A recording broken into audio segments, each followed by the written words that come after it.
Bienvenue sur Pôle Actu. Spill the Politics.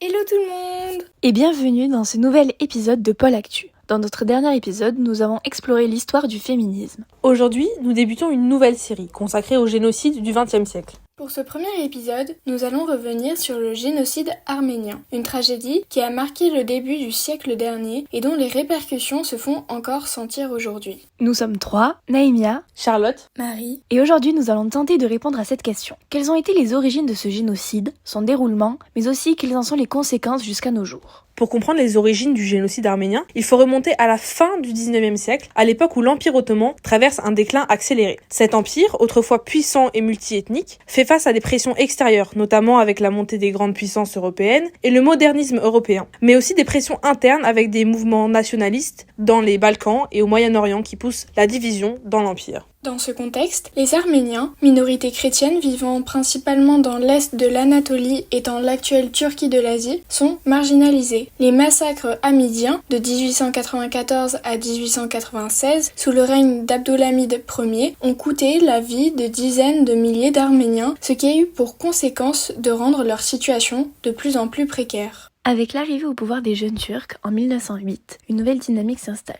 Ce mouvement, porté par le Comité Union et Progrès, CUP, prône la modernisation et la centralisation de l'Empire. Cependant, leur vision nationaliste implique un rejet croissant des minorités perçues comme des obstacles à l'unité nationale. En particulier, certains leaders du CUP, comme Talat Pacha, Enver Pacha et Djemal Pacha, qui s'imposent comme les principaux acteurs de politiques répressives envers les Arméniens. La Première Guerre mondiale débute en 1914 et exacerbe ces tensions. L'Empire ottoman, allié des puissances centrales, accuse les Arméniens de soutenir les ennemis russes. En effet, la population arménienne était principalement présente à la frontière entre la Russie et l'Empire ottoman. Cette proximité avec la Russie permet à la langue russe de se développer chez les Arméniens. Cette accusation de complot avec l'ennemi est en fait fondée sur des cas isolés d'engagement arménien avec l'armée russe, ce qui sert majoritairement de prétexte pour initier une politique d'élimination systémique. Le génocide débute véritablement en avril 1915. Le 24 avril, plusieurs centaines d'intellectuels, écrivains et leaders politiques arméniens sont arrêtés à Constantinople, aujourd'hui Istanbul, puis exécutés. Cet événement, qui vise à décapiter l'élite arménienne, est souvent considéré comme le point de départ officiel du génocide. Ensuite, une purge massive est menée dans l'armée ottomane. Les soldats arméniens enrôlés sont désarmés, isolés en unités séparées, puis exécutés ou affectés à des travaux forcés, où les conditions les condamnent à une mort certaine.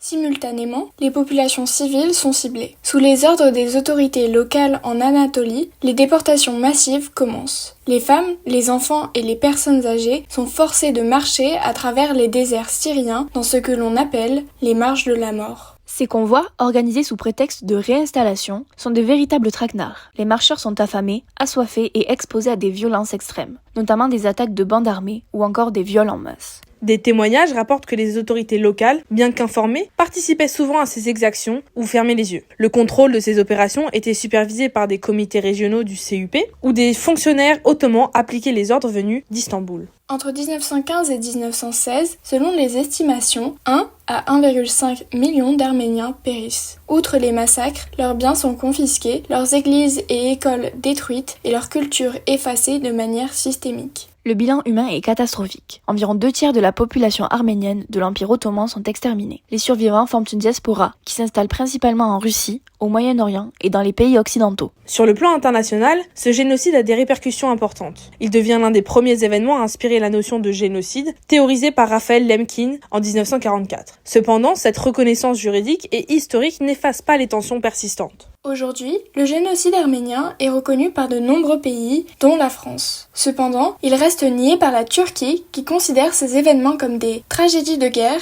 et refuse toute responsabilité. Comme le souligne l'historien français Vincent Duclercq, cette négation continue de peser sur les relations entre la France et la Turquie, notamment dans le cadre des débats autour de la mémoire et des réparations. L'historien Taner Akam, l'un des premiers universitaires turcs à reconnaître ce génocide, a joué un rôle clé dans la mise en lumière des faits. Son ouvrage, Le génocide arménien et la question de la responsabilité turque, paru en 2006, est une référence incontournable. Enfin, chaque année, les Arméniens commémorent le 24 avril comme une journée de mémoire. Cette date est un rappel essentiel des dangers danger du négationnisme et de l'importance de prévenir de telles atrocités. Et voilà, nous arrivons à la fin de cet épisode de Pôle Actu. Nous espérons avoir éclairé l'histoire et les conséquences de ce premier génocide du XXe siècle. Merci d'avoir écouté cet épisode. N'hésitez pas à le partager sur vos réseaux sociaux et à nous laisser un commentaire. Et surtout, abonnez-vous à notre page Spotify pour ne pas manquer les prochains épisodes. La semaine prochaine, nous poursuivrons cette série en explorant un autre drame du XXe siècle, le génocide juif et la Shoah. D'ici là, prenez soin de vous et à très bientôt pour un nouvel épisode de Pôle Actu.